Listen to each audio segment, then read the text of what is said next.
Барилгын салбар гэдэг чинь өөрөө төмөр бетоны хийцэл байдаг. Та бүхэн мэдж байгаа суур, хавтан, явгууны зам, боржуур гэдэг. Яг тэр хог хаягдлуудыг өмнө болохоор бид нар дандаа лантвилийн арга буюу бушилдаг байсан. Анхны удаа Улаанбаатар хотод зориултын байгууламж дээр хүлээж аваад бетоны хийцлүүдийг бутлаад төмрийг ялгаж аваад дахин боловсруулах хайлуулах үйлдвэртэй өгөөд бетоны хийцлүүдийн 10-20-ын хайраг болгоод тэрийг барилгын материалд буцаж ашиглана. Өмнө бол уламжлалтаараа барилга бүтээн байгуулалтууд дээр шинэ материал ашиглаад хог болгоод булаад байсан бол анх удаа дахин ашиглах боломжтой. Ингэснээр бид гаднаас авах түгээд бараа материалыг бууруулах, Монголдо дотооддоо үйлдвэрлэж хийж нэмэн өртөх шингээх ажлын байр бий болох. Дараа нь энэ чинь хог хаягдлыг үүсэхгүй байх ийм боломжтой болж байгаа энэ үйлдвэр байж байгаа. За үүнтэй холбогдлолтойгоор Улаанбаатар хотын иргэд бүтээн байгуулалтанд орж байгаа аж ахуй нэгжүүдтэй уриалахад Улаанбаатар хотод барилгын хог хаягдлыг одоо замбраагүй хаяхгүй. Зарим аж ахуй нэгжүүдэд бас жоохон шүмжлэлтэй хандмаар байгаа.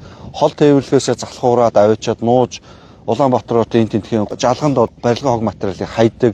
Улаанбаатар хот ч одоо хогийн цэг биш шүү дээ. Ийм учраас нийслэлийн тамгын газраас цаашид захирамжилж хууль заасны дагуу Улаанбаатар хотод байгаа бүх барилгын энэ хог хаягдлуудыг энэ цэг дээр зориултын дагуу цуглуулах хэрэгтэй.